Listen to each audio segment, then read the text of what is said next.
Okay, here's the results of the watch on the timegrapher so far. So I want to make sure before I do a actual unwrapping of this, right? And look good.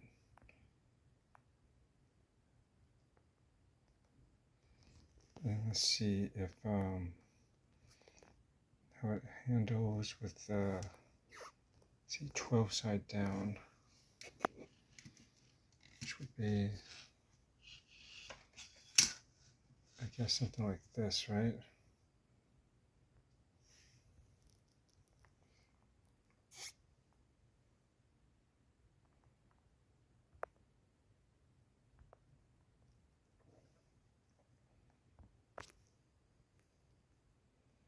That should be right. 12 side down. Yeah. So this would be like how the watch would be like on wrist, like, you know, like this position. You get my meaning? Which is one of the positions that your hands would be in quite a bit.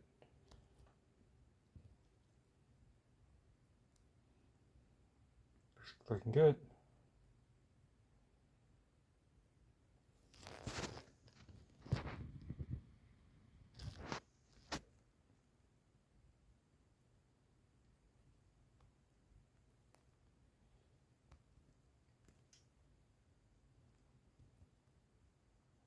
Okay, I think this thing is good to go. Time to get unwrapped and sized. Okay, having just watched the results of this watch on the timegrapher, which I just put on just to show how it's performing, and basically tested it and dial side up, as well as I guess this way, because normally as you're doing things with your hands, the watch would be this position with the 12 side down, and it was doing pretty good. I think I'm trying to recall. This was from yesterday. I'm just recording this the next day. I believe it was somewhat zeroed out, but maybe +2, -2, somewhere around there. But it seemed pretty solid, and I was pretty happy with the results from what I was seeing initially. So having gone through the day, first day with this on wrist.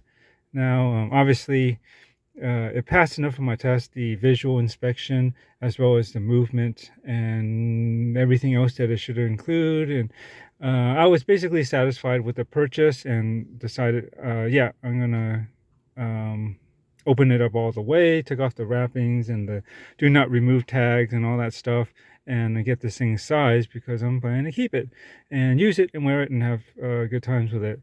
And so today was the first day on the job, and out and about with this on, and I kept measuring it just to see how it's performing, and it hasn't really gained or lost anything. If anything, maybe it's showing a slight negative, but for the most part, it's still holding time within 1 second, if not tighter than that. It's basically hasn't really deviated for all practical purposes. So far so good. So that's good. And just showing you how it looks on my 7-inch wrist, fully sized. Actually, my wrist is just under that, at least it should be from what I last measured it. It was about 6.9, but close enough to 7. And you can see the condition of the watch right now. This is at the end of a day. It's almost 7 p.m. It's just out and about.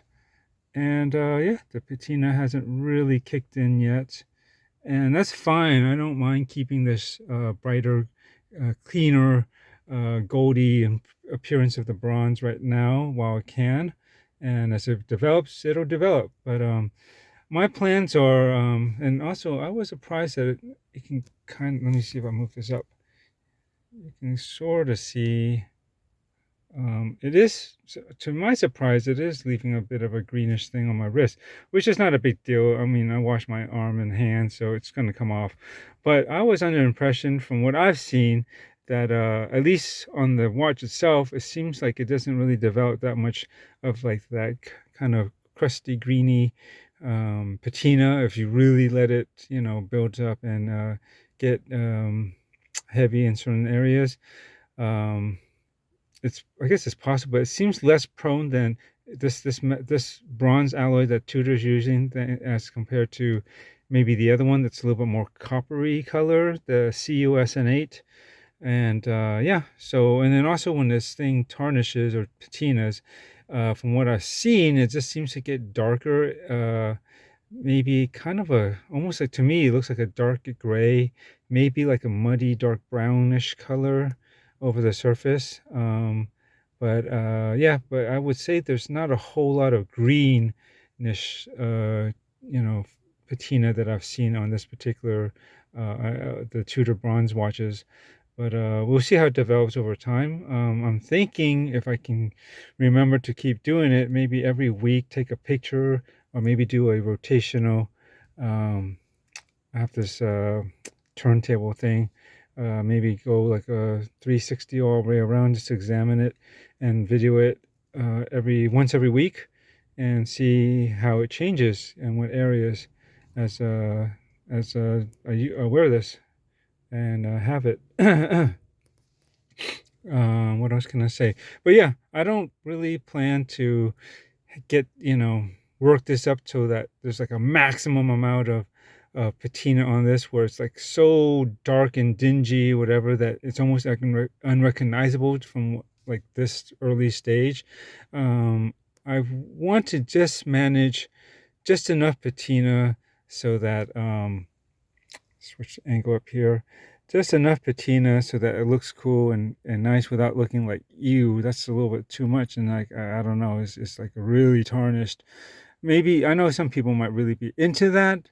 Me, I don't need to go that far. And if it does ever get to that level, I would be fine, using whatever methods to clean off the patina and start, like this or as close to it as possible, fresh, and go at it again. And I'm just looking to have just a nice, cool amount of patina without going overboard, if you know what I mean.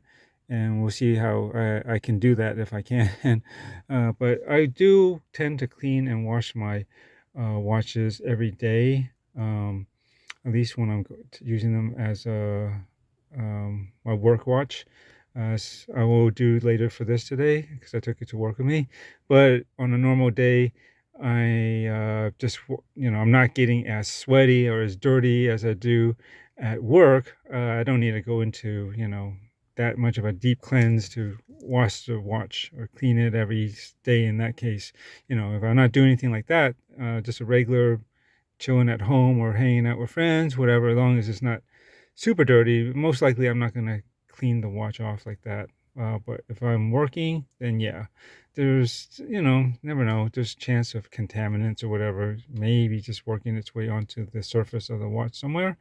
And again, if I do clean it like that, I think that will probably reduce the patina development and built up, and it can remain a little bit cleaner for longer. Um, yeah, I mean, I do plan to patina it, but it doesn't have to be super fast. And as I understand it, this bronze that Tudor uses is supposed to be on the slower side, but also develop pretty evenly. But yeah, but I think as even if I do clean it every day, I've done that with, like, say, my Baltic watch, and I feel the metal is very goldish and similar to what Tudor has here. It still manages to develop some patina. It's not like it's all going to be erase as soon as I wash it every day. Some will build up over the day and enough where it probably won't really come off with the cleaning, and it still will develop. It just will do it maybe in a slower rate because of that. But yeah, so far really liking this watch. I'm glad I picked it up. Finally, I had thought about it for quite a while, and as I was thinking about it, I was just imagining how this thing, would wear on my wrist, and and just trying to picture that is something that I can really look forward to and enjoy for a long time, and really, be a constant or consistent, thing that I will see on my wrist and all that. And yeah, and I can see that. I really like the Explorer style dial. Um, Mixed in. It's just like a, what is it? The 55, is it 5512? 5513. The vintage Rolex Submariner with a Explorer dial, which is, as I understand it, pretty rare. And if you can find one, pretty darn expensive. But that's a really cool look. And they haven't really done anything like that. And I'm glad. Tudor is basically Rolex's heritage brand, and they generally will bring back the old stuff, and in Tudor fashion, they kind of, it's not one for one, but they obviously they do take some liberties to make it more Tudor than Rolex. But at least they have a legitimate claim to borrow and use or reissue certain looks that and designs that they've Rolex have done in the past, since they are basically related sister brands or whatever you want to call them.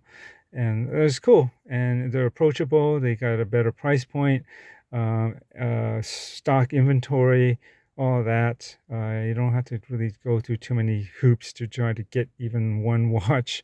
Yeah, but that's pretty much it. I just wanted to share my initial day with this right after um, the unboxing, and also, my final checks of the watch before finally committing to keeping it.